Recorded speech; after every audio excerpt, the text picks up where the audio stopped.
பரார்த்த வழிபாடும் பிறருக்காக. ரெண்டு வழிபாடும் செய்யணும். நமக்காக வழிபாடு செஞ்சா நம்ம கோயிலில் வந்து நமக்காக மட்டும் தான் கேட்குறோம். இல்லை, கோயிலில் வந்து வழிபாடு பரார்த்த வழிபாடுங்கிறது பொருள் என்னன்னு கேட்டால், பரார்த்த வழிபாடு எல்லோரும் எல்லா உயிரும் நல்லா இருக்கணும்னு கேட்கறதுக்காக கோயிலுக்கு வரும்.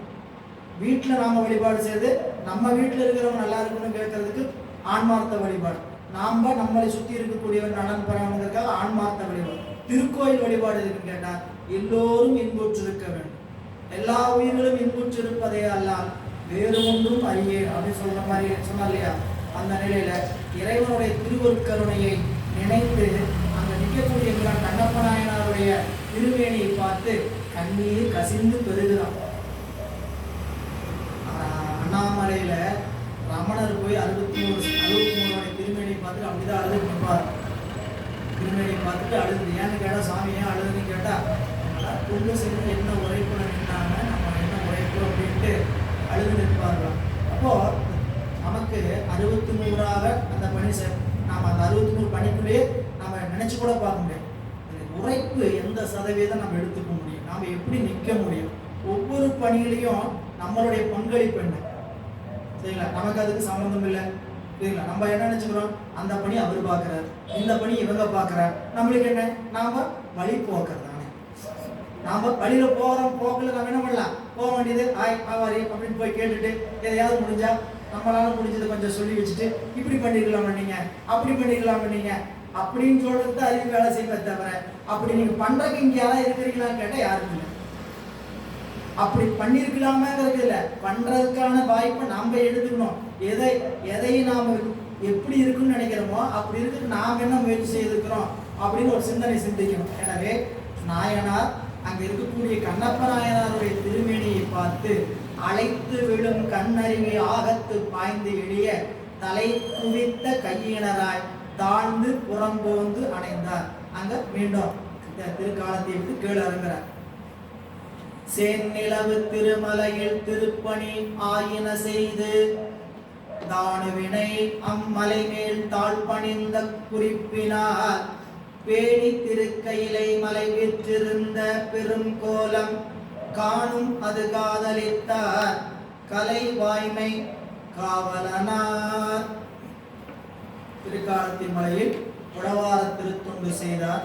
செஞ்சுட்டு நினைப்போதுங்களா, திருக்காலத்தில இருந்து முன்னாடி வர்ற வரைக்கும் அவருக்கு திருக்கைலாயம் போகணுங்கிற நினைப்பு வரல. திருக்காலத்தி மலை மேலே ஏறி நின்று அங்க பணி செய்து கொண்டு பெருமானை இந்த பதிகம் பாடனா இருப்பார்ல, காலத்தியான் கைலாயத்து உச்சியுள்ளான் அவன் கண்ணுடானே அப்படின்ட்டு. அப்ப பெருமான் ஒரு குறிப்பு கொடுத்திருக்கிறார், திருக்கைலாய மலைக்கு நாம் செல்ல வேண்டும். திருக்காலத்தை தொழுத உடனே அவருக்கு எதை சொல்றார், சேன் நிலவு திருமலையில் திருப்பணியாயின செய்து.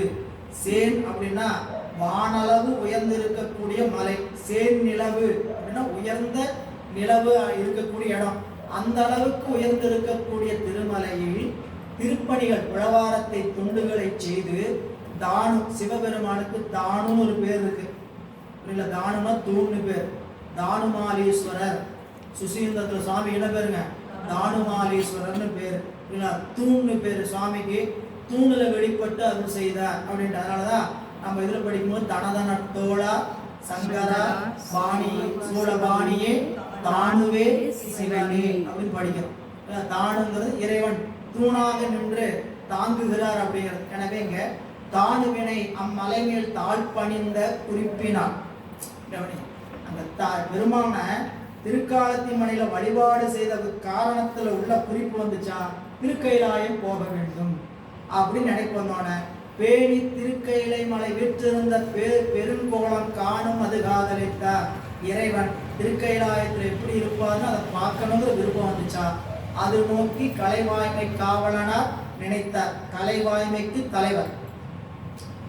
அங்கன் மாமலை மேல் மருந்தை வணங்கி ஆர் அருளால் மிக பொங்கு காதலின் உத்தர திசை மேல் விருப்பொடு போதுவார் துங்கமால் வரை காணியாறு தொடர்ந்த நாடு கடந்தவின் செங்கண் மால்விடை அண்ணல் மேவு திருப்பருப்பதம் எய்தினார். திருப்பருப்பதம் வந்து சேர்கிறார். இப்ப வடதிசை நோக்கி திருக்கைலாயத்துக்கு போகணும் விருப்பம் வந்துருச்சு. அதனால் உத்தர திசை வடக்கு திசை நோக்கி நகர்கிறார். அப்படி போகும்போது அங்கன் மாமலை மேல் மருந்தை வணங்கி, திருக்காலத்தின் மேல் மலை மேல இருக்கக்கூடிய இறைவனை வணங்கி, ஆரருளால் மிக அங்க பெருமானிடத்துல பெற்ற அருளின் காரணமாக பொங்கு காதலில் உத்தர திசை மேல் விருப்போடு போதுவார். வடநாடு சென்று, வடநாட்டில் இருக்கிற திருக்காலத்திலே எங்குதுங்க, கிட்டத்தட்ட வடநாட்டுக்கு முன்பகுதி. நீங்க 7ஆம் நூற்றாண்டுல பார்த்தீங்கன்னா தமிழ்நாடு, திருக்காலத்தி மலை தமிழ்நாடு. இப்போ அது என்னதுங்க, தெலுங்கு தேசம். தெலுங்கு தேசமே இப்போ என்னவா இருக்குது, 2 தேசமா இருக்கு. அது காலத்தினுடைய தெலுங்கானா ஆந்திர பிரதேசம் சொல்லி 2 பிரிவா பிரிஞ்சிருக்கு. ஆனால் அப்போ முதல்ல தெலுங்கு தேசம். ஏன்னா தெலுங்கு தேசம், கன்னட தேசம் இது எல்லாமே வந்து தமிழ்நாட்டினுடைய வரைமுறைக்குள் இருந்த இடம். அதெல்லாம் அரசியல் சாசனத்தில் பிரிவு, அந்த கோட்டத்தில் பிரிக்கிறதுனால எல்லாம் பிரித்தாங்க. அந்த நிலையில பொங்கு காதலின் உத்தர திசை மேல் விருப்படு செல்ல புறப்பட்டவர் துங்கமால் வரை, இங்கே பெரிய பெரிய மலை, இதெல்லாம் தெலுங்கு தேசத்தில் இருக்கக்கூடிய மலைகள் கடந்து காணி ஆறு, காட்டாறு, காணி ஆறு என்பதுங்க காணம்னா காடு, காணியாறுனா காட்டாற்று வெள்ளம், காட்டாற்றுகளை கடந்த தொடர்ந்த நாடு கடந்த பின் செங்கன்மால் விடை அண்ணல் மேவு திருப்பருப்பதம் வருகிறார். ஸ்ரீபர்வதம் அப்படின்னு சொல்லக்கூடிய சைலம் இல்லை, அதாவது திருப்பருப்பதம். இந்த திருப்பருப்பதத்தில் இருக்கக்கூடிய பெருமான் மல்லிகார்ஜுனேஸ்வரர் என்று சொல்லக்கூடிய திருத்தலம். இது 3 மருதுகள், முதல் மருது, உடைமருது, இடைமருது. இடைமருது தமிழ்நாட்டில் இருக்குது. உடைமருது பாண்டிய நாட்டில் இருக்குது. முதல் மருது தெலுங்கானாவில் இருக்குது. இதுங்க மல்லிகார்ஜுன ஸ்ரீசைலம் தானுங்க முதல் மருது. இறைவன் 2வது இடைமருதாக இருக்கக்கூடியவர் சோழ நாட்டில், பாண்டிய நாட்டில் புடைமருதூர் ஒரு திருப்புடைமருதூர் அப்படின்னு ஒரு ஊர் இருக்கு. அந்த திருத்தலத்தில் இருக்கார். அப்படி சொல்லப்படக்கூடிய தலத்துல இறைவன் திருப்பருப்பதமாக இருக்கக்கூடிய ஸ்ரீசைலம் சிலாதாரர் முனிவர் திரு தவம் செய்ததனால் ஸ்ரீசைலம். நந்தியம் பெருமானுடைய தகப்பனார் சிலாதார முனிவர் என்று சொல்லக்கூடியவர் தவம் செய்த திருத்தலம் ஸ்ரீசைலம். அந்த திருத்தலம் அது மட்டும் இல்ல, 18 சக்தி பீடங்கள் ஒரு திருத்தலம் ஸ்ரீசைலம்.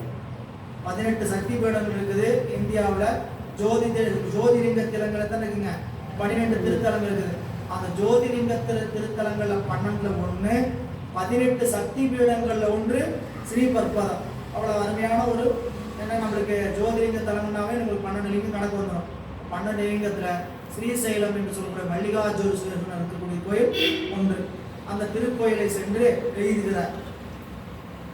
வானவிஞ்ஞயர், வானநாடர்கள், வாணியர்க்கர்கள், சித்தர்கள், காண கிண்ணரர், பன்னகாதிபர், காமசாரிகளே முதல் ஞான மோனிகள் 4ம் நம்பரை வந்து இறைஞ்சி நலம் பெறும் தானமான திருச்சிலம்பை வணங்கி வன் தமிழ் சாற்றினார். இந்த திருத்தலத்திலாம் திருப்பதிகங்கள் பாடி நம்மளுடைய பெருமான் இங்கே ஸ்ரீசைலத்தில் திருப்பருப்பதம் சொல்லக்கூடிய ஸ்ரீசைலத்தில் பாடுறார். அந்த திருத்தலத்தோடைய சிறப்பு என்னங்கிறது ஒரு 2 வரி. மான விஞ்சயர், வித்தைகளில் உயர்ந்தவர்கள், தேவலோகத்தில் இருக்கக்கூடிய வானநாடர்கள், வானியக்கர்கள், வான்வழியாக இயங்கிக் கொண்டிருக்கக்கூடிய உடலை உடையவர்கள், திந்திரல் சித்தர்கள், கானத்தில் வாசிக்கக்கூடிய கிண்ணறர்கள், பன்னகாதிபர், காமசாரிகள், இவங்கெல்லாம் அந்த தேவலோகத்தில் இருக்கக்கூடிய வான்வழியில் செல்லக்கூடியவங்க. அவர்களெல்லாம் வந்து அருள் பெறக்கூடிய திருத்தலம் ஸ்ரீசைலம் இல்ல. அப்படிப்பட்ட உயர்ந்த திருத்தலம் தானமான திருச்சிலம்பை வணங்கி வண்டமிழ் சாட்டின இந்த திருப்பதியை நமக்கு கிடைக்கப்படல. அம்மருங்கு கடந்து போம் அவர் ஆர்கொள் சூலையில் படை செம்மல் வெண்கையிலை பொறுப்பை நினைந்து எழுந்ததோ சிந்தையார் எம்மருங்கும் போர்க்காதல் இன்றி 2 பாலும் வியந்துளோர் கைமரங்கு அணையும் தெலுங்கு கடந்து கன்னடம் எய்தினார். இப்போ ஸ்ரீசைலத்தை கடந்தவர் என்ன பண்ணான்னு கேட்டீங்கன்னா படப்பட மேலே ஏற ஆரம்பிச்சார்.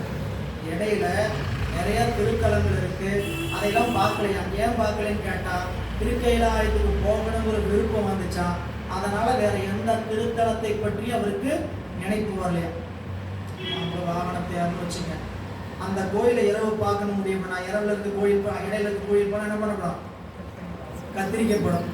போயிடலாம் அங்கே தான் பார்க்கணும், நம்மளுடைய எல்லை எங்கே அதை பார்க்கணும் தான் வந்திருக்கோம், அதை மட்டும் பார்ப்போம் அப்படின்னு அங்கே போகிற மாதிரி சுவாமி திருக்கைலாயத்தை நோக்கி பயணம் போனார். அவருக்கு என்ன தோணுச்சுக்கலாம், இடையில இருக்கக்கூடிய அதை சொல்கிறார், அம்மருங்கு கடந்து போம் அவர், ஸ்ரீசைலத்தை கடந்து போகக்கூடிய அவர், ஆர்கோள் சூளையில் படை செம்மல் பெண் கையிலை பொறுப்பை நினைந்து இறைவன் வீற்றிருக்கக்கூடிய திருக்கைலாய மலையை நினைந்தவர் எழுந்ததோர் சிந்தையால், அந்த நினைப்பு உள்ளே ரொம்ப ஆழமா அவரை உறுத்துனதுனால எம்மருங்கும் ஒரு காதலின்றி வேற எந்த தளத்தின் மேல அவருக்கு விருப்பம் எழுந்து செல்லல, திருக்கைலாயத்துக்கு போக வேண்டும் என்ற விருப்போடு சென்றார். இரண்டு பாலும் வியந்துள்ளோர் அடியார்கள் கைமரங்கனையார், பக்கத்துல அடியார் கூட்டம் யாரும் இல்லை. இப்போ வடதேசத்தில் நீங்க அப்ப நினைச்சுக்கணும், எம்பிரான் அப்பர் பெருமானிடத்துல திருக்காலத்தி வரைக்கும் அன்பர்கள் கூட வந்திருக்கலாம், திருக்காலத்தை தாண்டி அடியார்கள் கூட்டம் யாரும் அவரோடு பயணிக்கவில்லை. ஏன் அப்படின்னா கடுமையான பயணம், அவங்க என்ன பண்ணாங்க, அப்படியே தங்கிட்டாங்க, நம்மளால முடியாது அப்படியே தங்கிட்டாங்க. நாயனார் மட்டும் ரெண்டு பக்கம் அந்த அடியார்கள் யாரும் இன்றி கைமரங்கு அணையும் அவர் வியந்துள்ளோர் கைமருங்கு அணையும் தெலுங்கு கடந்து கன்னடம் தெலுங்கு கடந்தார், கன்னட தேசம் ஏதினார். கருநடம் கழிவாக ஏகிய பின் கலந்தவர்களும் கருணம் கழிவாக ஏகிய பின் கலந்த வனங்களும் திருநதித்துறையாவையும் பயில் சேர்நெடுங்கிரி பட்டையும் பெருநலம் கிளர் நாடும் எண்ணில் புற்பட செறி பொற்பினால் வரு நெடும் கதிர்கோலும் சோலைய மாலவத்தினை நன்னினார். இப்போ கர்நாடகம், கர்நாடகம் என்னங்க, கர்நாடகம் தான் கர்நாடகம் போட்டிருக்கிறாங்க. முன்னாடி மூர்த்தி நாயனாருடைய வரலாற்றிலையும் படித்தோம், கர்நாடக மன்னர் சொன்னார். கர்நாடக மன்னருங்கிறது தான் இங்கே கர்நாடகம் வந்துச்சு, இங்கே கருநடம் என்று சொல்லக்கூடிய கருமண் நிறைந்த தேசங்கிறனால அதுக்கு பேர் கர்நாடகன் பேர். ஏன் கருநாடு அப்படின்னு கேட்டீங்கன்னா கருமண் நிறைந்த தேசம் அது, அதனால கர்நாடகம் அதுக்கு பேர்.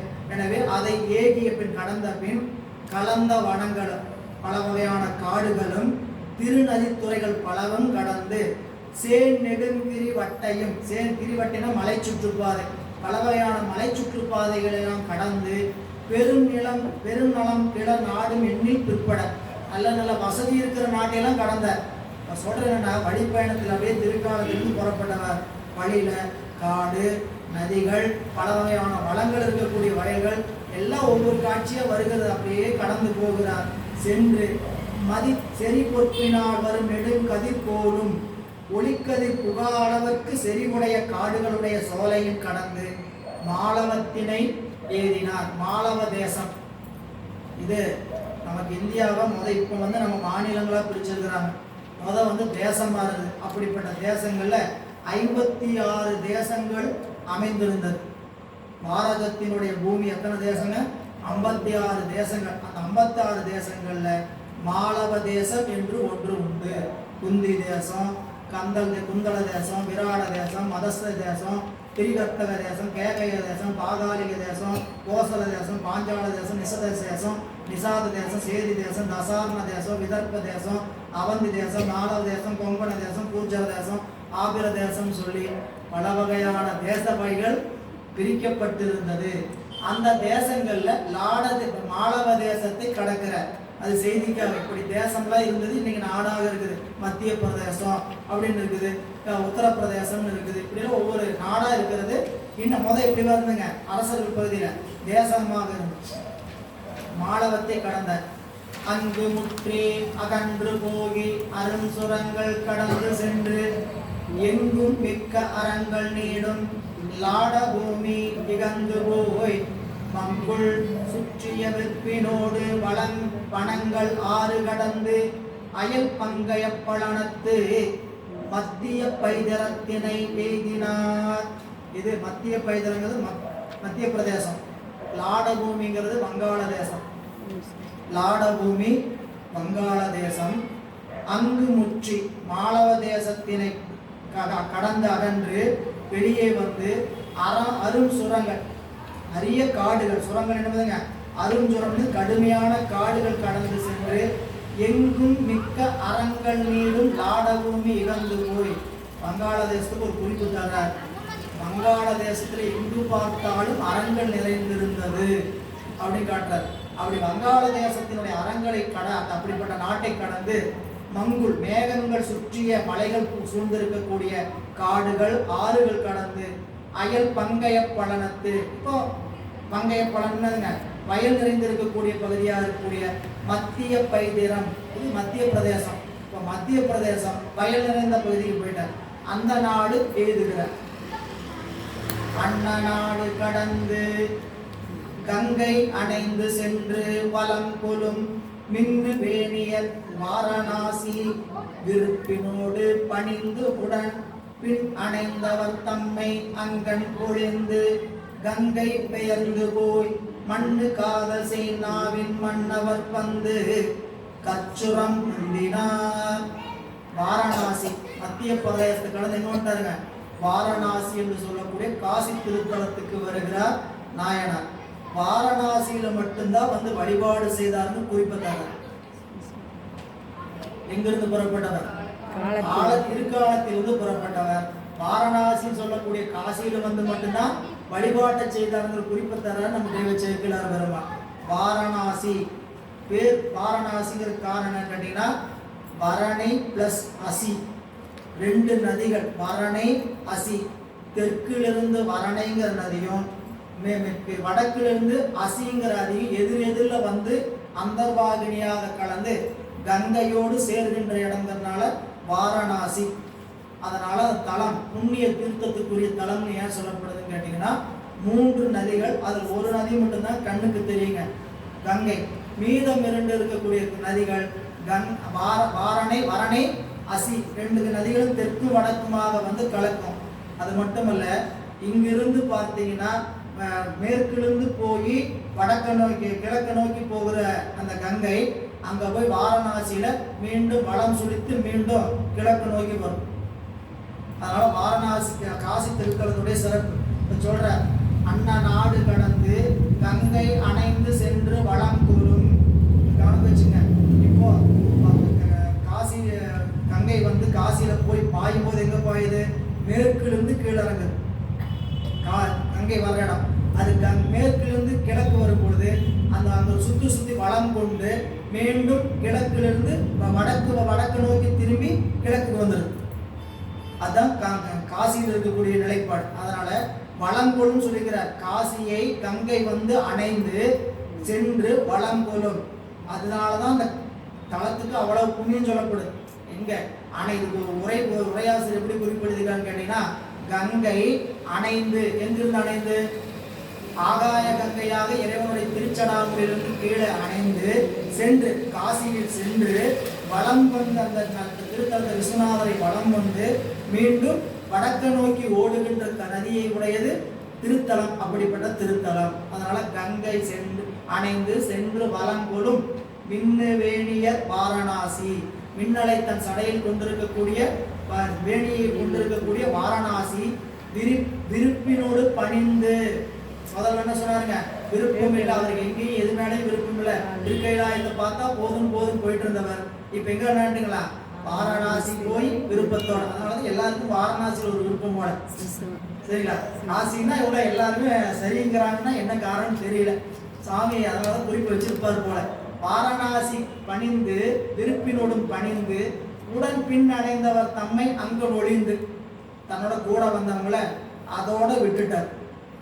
எல்லாம் திரும்புங்க, ஒரு 2 பேர் வந்தாங்க, எல்லாரும் திரும்புங்கன்னு சொல்லிட்டார். யாரையும் நம்பிட்டு சிரமப்படுத்தக்கூடாதுன்ட்டு ஒளிந்து கங்கை பெயர்ந்து போய் மண்ணு காதல் செய் நாவின் மன்னவர். கங்கை பெயர்ந்து போகின்ற அந்த திருத்தலத்தில் இருக்கக்கூடிய மண்ணிசை காதல் நாவின் மன்னவர் வந்து கச்சுரம் உண்டினார். கச்சுரம் என்று சொல்லக்கூடிய காடுகள், கல்லுகள் அமைந்திருக்க காடு, மலைமலையா இருந்திருக்கக்கூடிய சுரம், அப்படி இருக்கக்கூடிய காடுகளை வந்து முந்தினார்.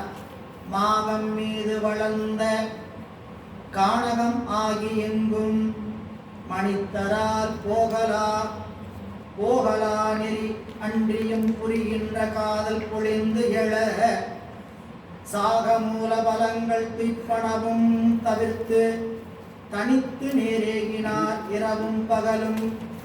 இரவும் பெரும் கைலை குலகிரி எய்துவார். எப்படிப்பட்ட காடுகள்னா வானத்தை அளக்கக்கூடிய அளவுக்கு காடுகள், அடர்ந்த காடு இல்லைங்களா. அப்படிப்பட்ட காடுகளை எல்லாம் கடந்து போனார். சாப்பாட்டுக்கு என்னங்க பண்ணாரு? ஒண்ணுமே கிடைக்கலைங்களாம். அதை பத்தி கவலைப்படல. இலை கிடைச்சா பழம் கிடைச்சா எதையாவது சாப்பிட்டு புறப்பட்டாராம். சொல்றார், மாகம் மீது, மாகம்னா வானம், வானம் அளவு உயர்ந்து வளர்ந்த கானகமாகி எங்கும், வானத்தளவு உயர்ந்திருக்கக்கூடிய காடுகள் எங்கும் மனிதரால் போகலா நெறி அன்றியும். எப்படி பார்த்தீங்கன்னா மனிதர்கள் உள்ள போகணும்னு சொல்லவே முடியாது, விலங்கு தான் போக முடியும். அப்படிப்பட்ட காட்டுக்குள்ள யார் போயிட்டு இருக்கிறாங்க? நாயனார் போயிட்டு இருக்கிறார். அப்படி போனவருக்கு என்ன உணவு? புரிகின்ற காதல் பொழிந்தல, நெஞ்சுக்குள்ள அவருடைய அன்பு இடைவிடாது உந்துது போகணும் திருக்கையிலாய். அதனால் சாக மூல பழங்கள் துய்ப்பனவும், சால மூல பழங்கள் துய்ப்பனவும் தவிர்த்து, சாக மூல பழங்கள் என்பது இலை, சாகம் என்பது இலை சருகு, மூலம் என்பது கிழங்கு வேர், பழம் என்பது பழம். சாகம் என்பது இலை சருகு, மூலம் என்பது கிழங்கு வேர், பழம் பழம். இதையெல்லாம் எடுத்துக்கொண்டார்ல, அது கூட தவிர்த்தார். கிடைச்சது அதை சாப்பிட்டாரு சில இடத்துல. அது கிடைக்கலைன்னா என்ன பண்ணலாம்? அதையும் கிடைக்கலன்னா பரவாயில்ல, என்ன பண்ண வேண்டியது? நடந்து புறப்படலாம். சாப்பிட்றதுக்கு எடுத்து வைக்க தோணாது. நடந்து போனீங்கன்னா, வாகனத்தில் போனீங்கன்னா 3 வேளைக்கு எடுத்துட்டு போகணும்னு தோணும். சரிங்களா? இந்த ஸ்நாக்ஸ் என்ன எடுத்து வச்சுக்கலாம், இதெல்லாம் எடுத்து வச்சுக்கலாம், எல்லாமே தோணும். வாகனத்தில் போனோம்னா, நடந்து போனோம்னா ஒரு வாட்டர் பாட்டில் கூட வெயிட்டாக இருக்கும். சரிங்களா? பஞ்சபூதங்களை பாத யாத்திரை புறப்படும் போது ஒவ்வொருத்தரும் தூக்கணும், பைய பார்க்கணும். ஆளாளுக்கு ஒரு 3 வேஷ்டி உள்ள தண்ணி பாட்டில், டார்ச் லைட் என்ன அது இதுன்னு எடுத்து வச்சாங்க. மிஞ்சி சேலம் தாண்டி இருப்போம், திருவண்ணாமலைக்கு போகிற அந்த மஞ்சவாடி கணவாய் கொண்டு இருப்போம். யாராவது என்னென்ன தூக்கி எறியுமோ அத்தனையும் தூக்கி எறிஞ்சான். எதையும் தூக்க முடியாது. யாராவது வந்து கொடுத்துட்டு வச்சுக்கினா கூட சாப்பிட முடிஞ்சா வச்சுக்கிட்டு சாப்பிடலாம். இந்த கொண்டுட்டு போகிற வேலையே ஆகாது. அப்படி சாப்பாடை 1 வாரமும் ஒரு கூட தூக்கிட்டே நடந்தார். சாப்பாடை 1 வாரம், ஏன் நம்மளுக்கு பொட்டணம் கொடுத்தா நம்மளால தூக்க முடியாது. அவர் என்ன பண்ணுவார்னு கேட்டிங்கன்னா, மதிய உணவுக்கு அந்த பொட்டணத்துக்கு போனால் நம்ம எந்த இடத்துக்கு போய் சேருமோ அங்கே போய் காத்துட்டு இருப்பார். புரியுங்களா? அவர் சாப்பிட கொண்டு வரவர் மயிலாடுதுறையிலிருந்து புறப்பட்டவர் ஏறத்தாழ தஞ்சாவூர் வரைக்கும் அவர் என்ன பண்ணாருங்க, கூடையே வந்தார். எப்படி வந்தார்னு கேட்டிங்கன்னா, அவர் பேருந்து ஏறி வருவார். 2 சக்கர வாகனம் இல்லை, பேருந்து ஏறி வந்துட்டு இருந்தார். பேருந்து ஏறி வருமானம் கூடையில் எடுத்துக்கிட்டு 13 பேர்த்துக்கு 13 பட்டணம் எடுத்து வச்சுக்குவார். எடுத்து வாணி வாகனம் மாரி எந்த இடத்துக்கு காலையில் சாப்பாடு கொண்டு போய் கேட்டுருவார். மத்தியானம் எந்த இடத்துக்கு தோராயமாக இருப்பீங்க அப்படின்னு கேட்பார். இந்த இடத்துக்கு 20 கிலோமீட்டர் கணக்கு வச்சுக்கிட்டு அங்கே வந்து காசு சொல்லிடுவார், இந்த இடத்துல இருக்கிறோன்ட்டு. அந்த இடம் வரைக்கும் அவர் இருக்கிறார் இடத்த வரைக்கும் போயே தான் ஆகணும்.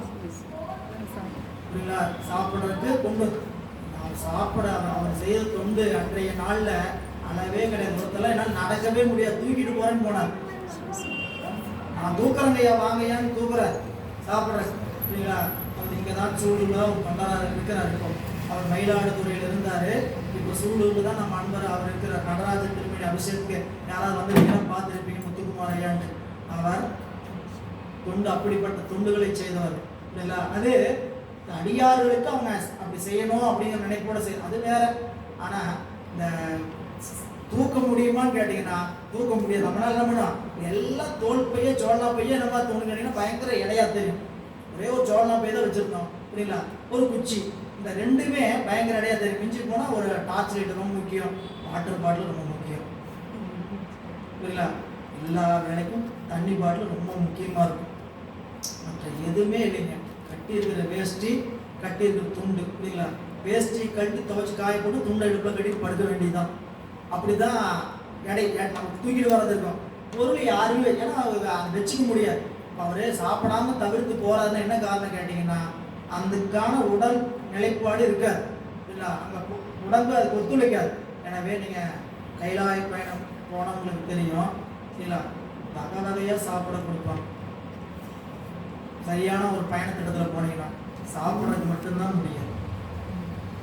மானசரோவரில் வந்து அந்த கூட வரக்கூடியவங்க வந்து சூப்பு கொடுப்பாங்க, ஹார்லிக்ஸ் கொடுப்பாங்க, பூஸ்ட் கொடுப்பாங்க. தனித்தனி ஃப்ளாஸ்கில் கொண்டு வந்து வச்சுருப்பாங்க. புரியுங்களா? எதையும் ஒரு டம்ளர் கூட குடிக்க முடியாது. அந்த சீதோஷ நிலைக்கு இன்னும் பண்ண முடியாது, நம்ம ஒண்ணுமே பண்ண முடியாது. அப்படியே குளிருக்கு என்ன ஆகும் தோணுன்னு கேட்டீங்கன்னா, அது சூடு ரொம்ப அவசியமான ஒன்று. சூப்பு மட்டும் தான் குடிக்க முடியாது தவிர அப்படியே அந்த ஹார்லிக்ஸ் பூஸ்ட் எல்லாம் ஒரு மாதிரி கொமட்டிட்டு வரும், நம்மளால ஒண்ணுமே பண்ண முடியாது.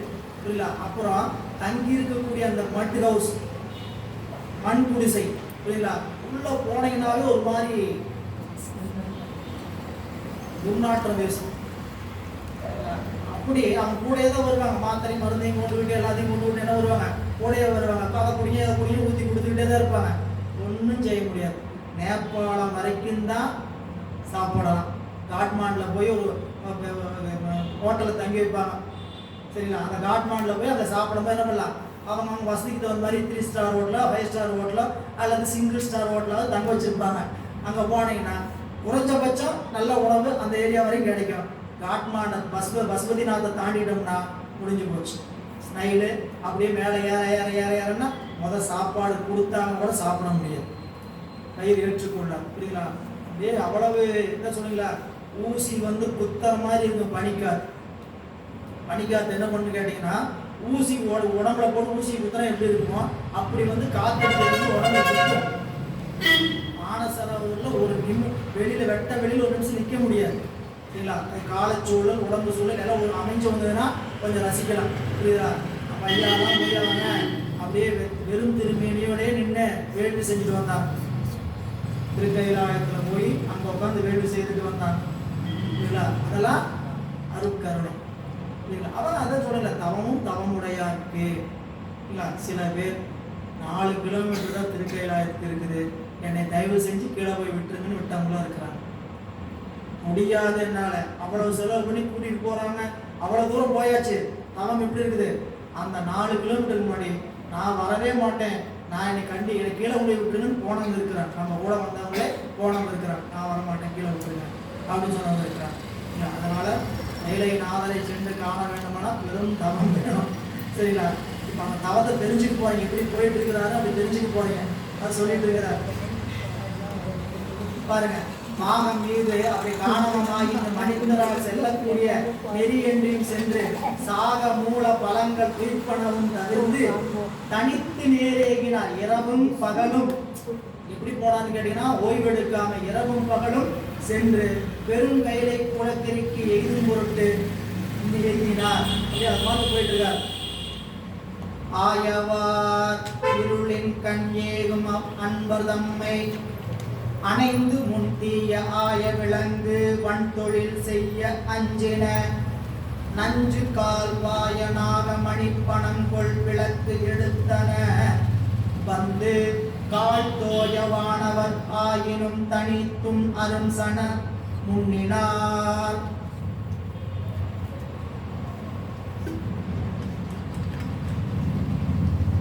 இருக்கக்கூடிய காட்டு வழியா போறாரு. காட்டு வழியில விலங்குகள்லாம் என்னங்க பண்ணோம், எல்லாருக்கும் இடையூறு செய்யும். நாயனாருக்கு எந்த விலங்குகளும் எந்த இடையூறும் செய்யவில்லை. இதை யாருக்காவது ஒரு அனுபவம் சாமி கொடுப்பார் கண்டிப்பா. புரியுங்களா?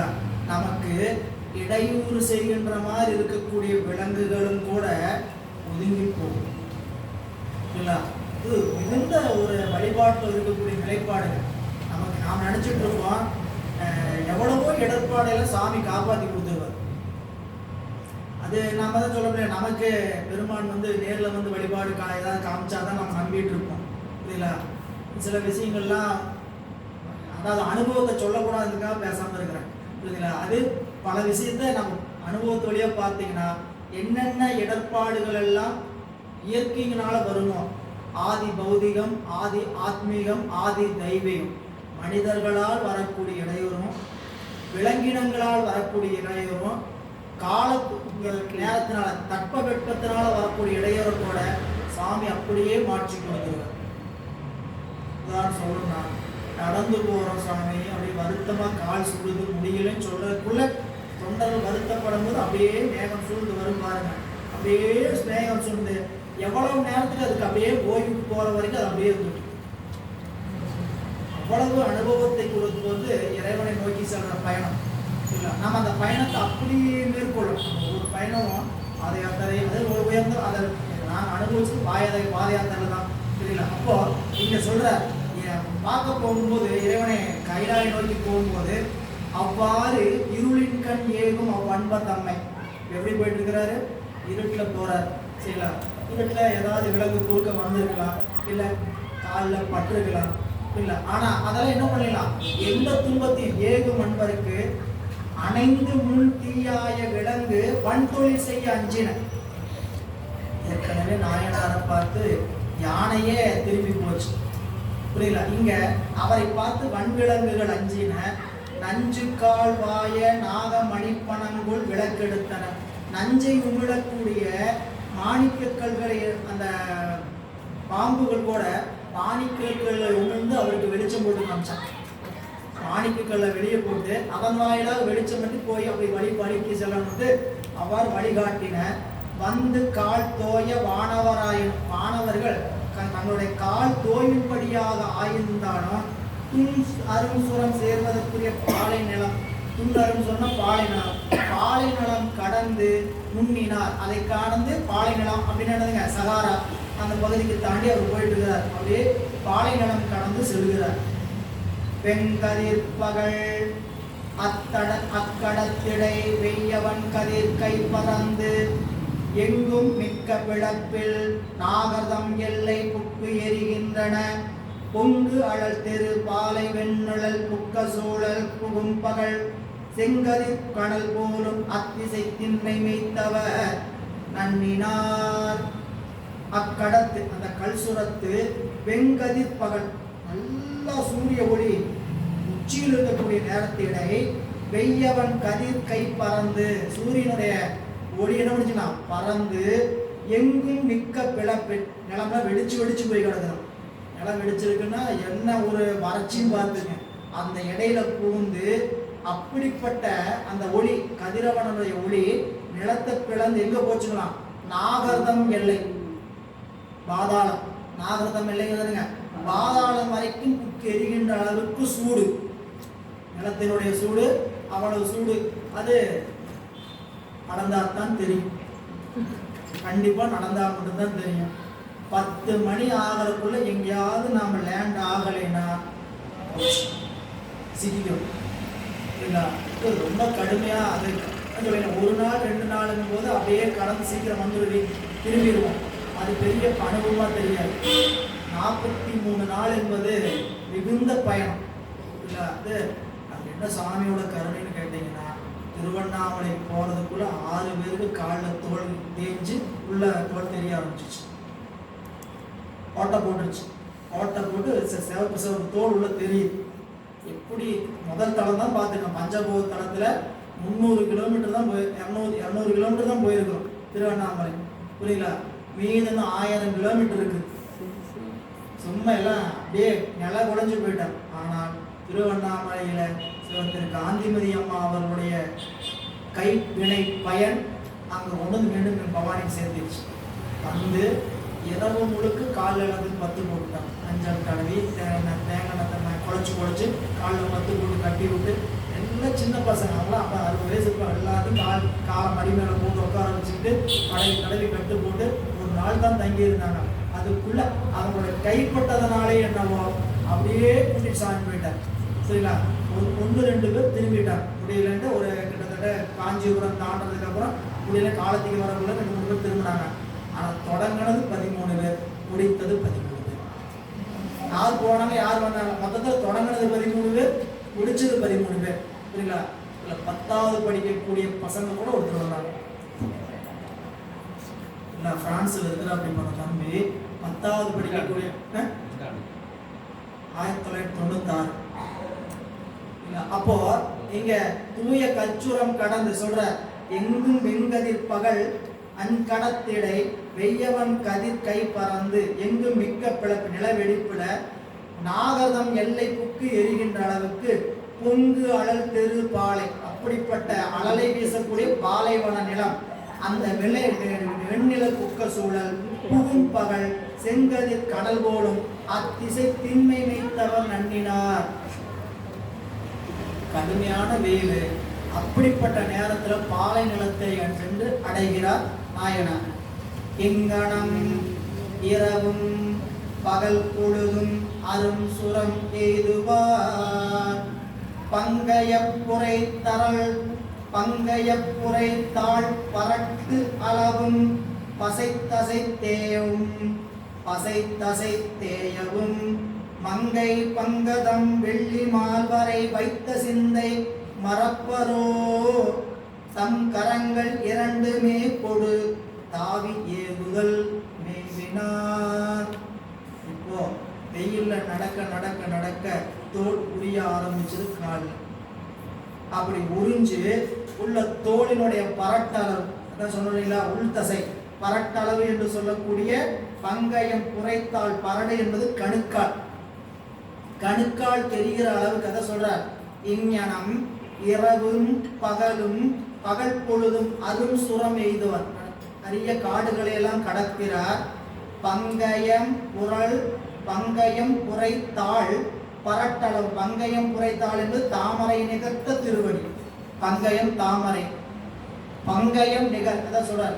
பங்கயம் நிகர் புரைனா என்னதுங்க, ஓம் உருவு. தாமரை போல தாள் பரட்டளவும் பசைத்தசை தேயவும். பரடு கணுக்காளவும் தசை தெரிஞ்சு போச்சான். கணுக்கால் எழுந்துச்சு அசை கணுக்காலையும் எவ்வளவு தெரிஞ்சிருக்குன்னு சொல்றதுக்கு எப்படி சொல்றாரு பாருங்க. கணுக்கால் எழுங்கிறது காலினுடைய தாங்குற இடம். அந்த அளவுக்கு தசை தேய்ந்து பரட்டளவும் பசைத்தசை தேயவும். ஆனால் கையிலையில் இருக்கக்கூடிய பெருமானுடைய திருவடிகளை சிந்தை வைத்திருந்ததனால் செல்வதற்கு அவர் மறப்பார. உடம்பு முடியலைங்கய்யா, இன்னைக்கு மழை வர முடியாதுங்க. அதான் இன்னைக்கு ஏன் வரலைங்க, உடம்பு முடியலைங்க. உடம்பு அவ்வளவுதான், என்ன முடியல, உடம்பு முடியல. என்ன உடம்பு, உடம்பு எந்த அளவுக்கு முடியலைங்கிறது நாம தான் முடிவு பண்ணணும். சரிங்களா? என்ன உடம்பு முடியாம போகுதுன்னு கேட்கறதுக்கு நம்ம சொல்ல முடியாது. ஆனா இவர் என்ன நினைப்புல போறாருன்னு மூணாவது சொல்றார். மங்கை பங்கதம் வெள்ளி மால் வரை வைத்த சிந்தை பரப்பரும். சரி, கால் தேஞ்சிருச்சு, நம்மளால நடக்க முடியாது, என்ன பண்ணலாம், இங்க இருந்துக்கலாம். இல்லாட்டி என்ன பண்ணலாம், இதுக்கு மேலே நம்மளால பயணிக்க முடியாது. நம்ம நினைச்ச மாதிரி இன்னும் நம்ம கிரிவலம் போயிட்டு இருக்கிறோம், கால் வலிக்க முடியல, அரைச்சோடு சேராட்டம் ஏற முடியுமா? நம்ம என்ன அப்படிப்பட்ட இடத்துல உட்காந்துட்டு இருக்கிறாரு, சேராட்டம் வர சொல்ற மாதிரியே வேற யாராவது கூட்டிட்டு போங்கன்னு சொல்ற மாதிரி இடத்துல உட்காந்துட்டு இருக்கிறாரு. ஒரு இடமும் கிடையாது. மனிதரால் போகலாம் நெறி. மனிதர்கள் வந்து அந்த இடத்துக்கு வரவே முடியாத இடம் பக்கம் போயிட்டு இருக்கிறார்.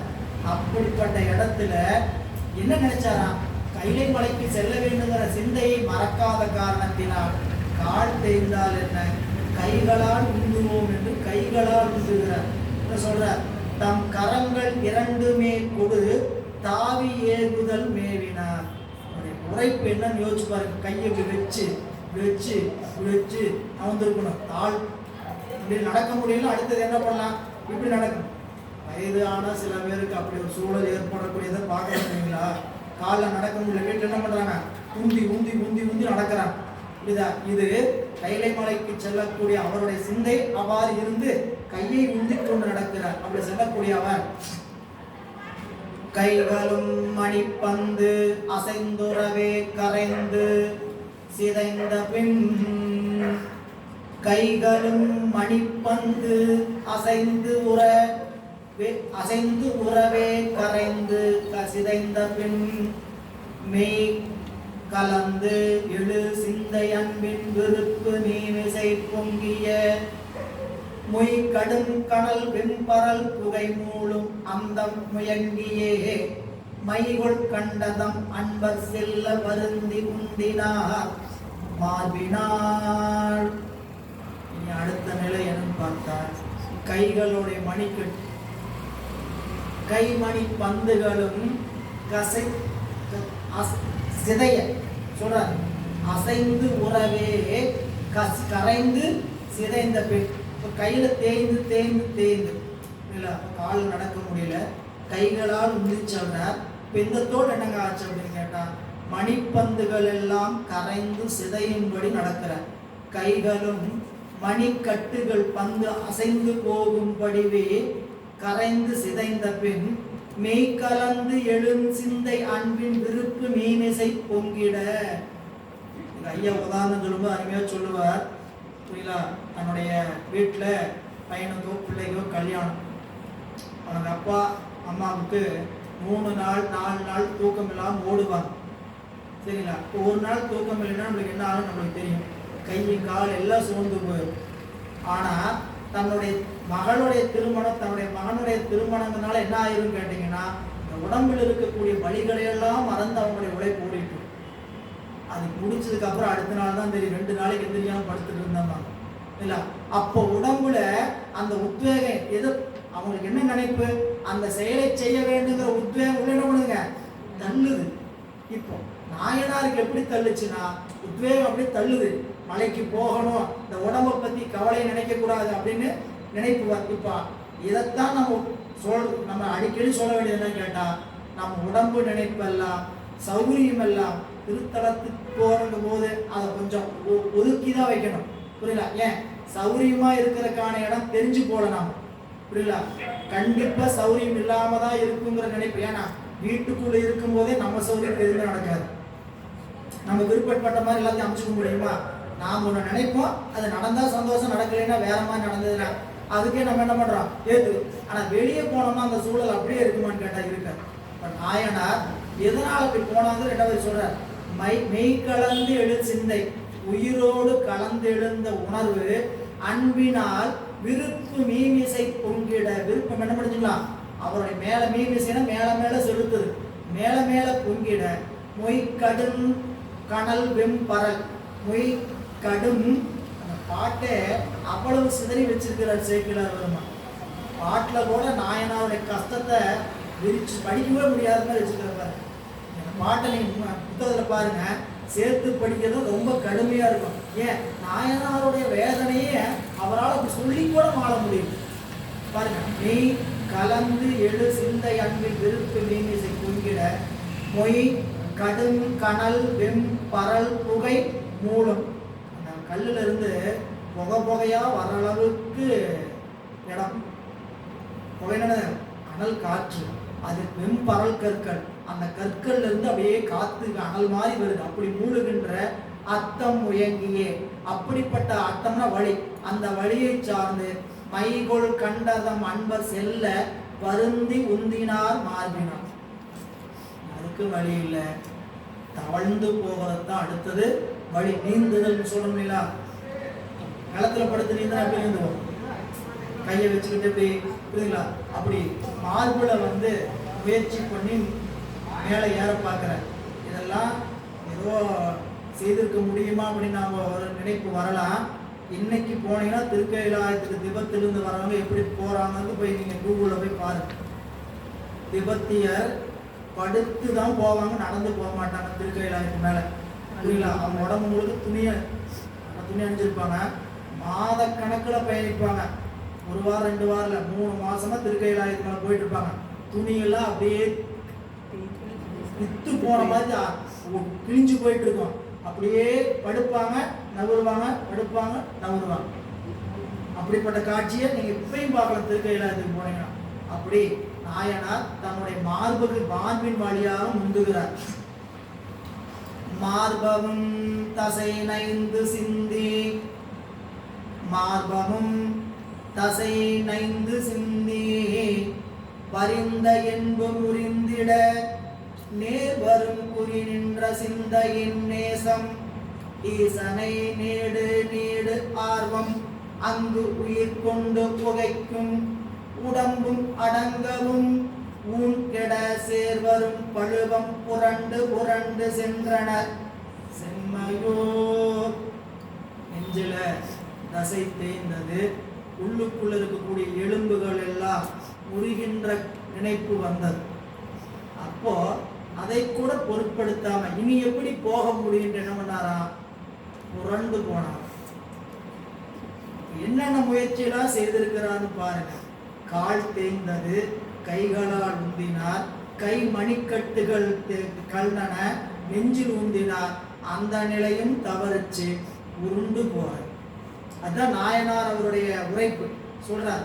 மார்பமும் தசை நைந்து, மார்பு தசைகளும் தேய்ந்து சிதறி சிந்தி வரிந்த எண்பு முறிந்தட. வரிந்தன ஒன்றோடொன்று வரிந்து கட்டப்பட்ட மார்பெலும்புகள். மார்பெலும்பு எப்படி கட்டப்பட்டது? ஒன்னோடு வரிஞ்சு கட்டியிருப்பாங்க. அப்படிப்பட்ட வரிந்து கட்டப்பட்ட எலும்புகளும் முறிந்தட. எம்டி கூட இப்படி படிச்சு சொல்லிருக்க மாட்டாங்க. எம்எஸ் படிக்கிற டாக்டர் கூட என்ன பண்ண மாட்டாங்க, இதை தெரிஞ்சிருக்க மாட்டாங்க. 7ஆம் நூற்றாண்டு சொல்லி யோசிச்சு பாருங்க, மருத்துவர் படிச்சிருப்பாரா என்ன? சரிங்களா? இப்போ அவரு எழுதி வச்சிருக்கிறார், மார்பு எலும்பெல்லாம் எப்படி இருந்தது? ஒன்னோடு ஒன்று பின்னி கட்டப்பட்டு இருக்கின்ற. அப்படி முறிந்திட நேர்வரும் குறி நின்ற. என்ன ஒரே குறிக்கோள்? கைலாயத்துக்கு சென்று சேர வேண்டும், அடைய வேண்டிய குறிக்கோள். அதனால நேர்வரும் குறி நின்ற சிந்தையில நேசம், ஈசனை நேடு நீடு ஆர்வம், அவரை அடைய வேண்டும் என்ற ஆர்வம் அங்கு உயிர் கொண்டு உகைக்கும். எது தள்ளிச்சுன்னு கேட்டா அவருடைய உயிர் என்ன பண்ணிச்சுங்களா? திருக்கைலாயநாதரை சென்று பார்க்க வேண்டும் அப்படின்னு உயிர் உகைத்தது. அப்படி உடம்பு அடங்கவும், அடுத்து சொல்ற உடம்பு அடங்கும்னா உடம்புல இருக்கக்கூடிய உடம்பு முழுதும் செயல் இழந்து இருக்குது. இதுல இதுக்கு மேல நம்மளால ஒரு அடி கூட எடுத்து வைக்க முடியாதுங்க. சும்மா என்னெல்லாம் கூப்பிட்டு இருக்காங்க, போயிட்டே இருக்கு, நான் வந்துட்டே இருக்கிறேன் அப்படின்னு ஒரு மனசு இல்லை. எவ்வளோ நம்ம பொறுமை ஓரளவுக்கு தான் நம்ம பார்ப்போம். கடைசியில் என்ன பண்ணுவோம்? என்னாலலாம் முடியாது, நீங்க போறதுன்னா போங்க. அவர் என்ன பண்றார்? தன்னுடைய உடம்பு அடங்குதுன்னா உடம்பே தாங்க முடியல, அதுக்கு மேல அவர் மயக்கம், அதான் மூர்ச்சையாகிற நிலை. அப்படிப்பட்ட நிலையில் உடம்பு முழுதும் உள்ள தசைகள் அடங்கிட மூன் கெட. உடம்பு அடங்கியது, உடம்பில் இருக்கக்கூடிய தசைகள் எல்லாம் கெடுகின்ற நிலையில் சேர்வரும் பழுவம் புரண்டு புரண்டு. பழுவம் காடு, புரண்டு புரண்டு காடுகளில் புரண்டு புரண்டு சென்றன. செம்மையோ உடம்பினால் முந்தி அடுத்தது புரண்டு செல்கின்ற காட்சியை பார்க்கிறார். அப்புறம் புரள்கின்ற நீளிடை அங்கும் எங்கும் அரைந்திட செப்பரும் கைலை சிலம்படி சிந்தை சென்றுரும் ஆதலாக மெய்ப்புறத்தில் உறுப்பு அழிந்தபின் மெல்ல உந்து முயற்சியும் தப்புற செயலின்றி அந்நெறி தங்கினார் தமிழ் ஆலியார். என்ன பண்ணார்? தங்கி உருண்டு போன செயலும் தன்னிடத்திலிருந்து தப்பியது. அவரோட முயற்சி பெண்ணாச்சு கேட்டீங்கன்னா உயிரும் சோர்ந்து மயங்கி விடுகிறார். சொல்றார், அப்புறம் புரள்கின்ற நீளடை, அதற்கு மேல் புரண்டு செல்கின்ற வழி, நீண்ட வழியில் அங்கும் எங்கும் அரைந்திட, அப்படியே தேய்ந்து போக. என்ன பண்ணுச்சுன்னா அங்கம் எங்கும் அரைந்துனா உடம்பு முழுக்க தேய்ந்து போக ஆரம்பிக்கிறது. செப்பெரும் கையிலை சிலம்படி சிந்தை சென்று முறாதலா. இப்போ நெஞ்சத்துல உடம்பு அங்க போகங்கிற நினைப்பு போயிடுச்சு, திருவுள்ளம் மட்டும் திருக்கைலாயத்துக்கு போகட்டும் அப்படிங்கிற நினைப்பு மட்டும் அவர்கிட்ட இருக்குது. கான்சியஸ் என்ன கான்சியஸ் இருக்குன்னு கேட்டா, இறைவனை திருக்கைலாயத்தில் சென்று அடைய வேண்டும் அப்படிங்கிற தன்னுடைய கடைசி நினைப்பு. அதை மட்டும் நினைச்சிட்டு மெய்ப்புறத்தின் உறுப்பு அழிந்த பின் மெல்ல மெல்ல உந்து முயற்சியும் தப்புற. ஐயா, அவர் தூய்மையான நெறியில் தான் இருந்தார், ஏங்க எப்படி சாமி தந்துச்சு? அது சொல்லுவார். வரேன்.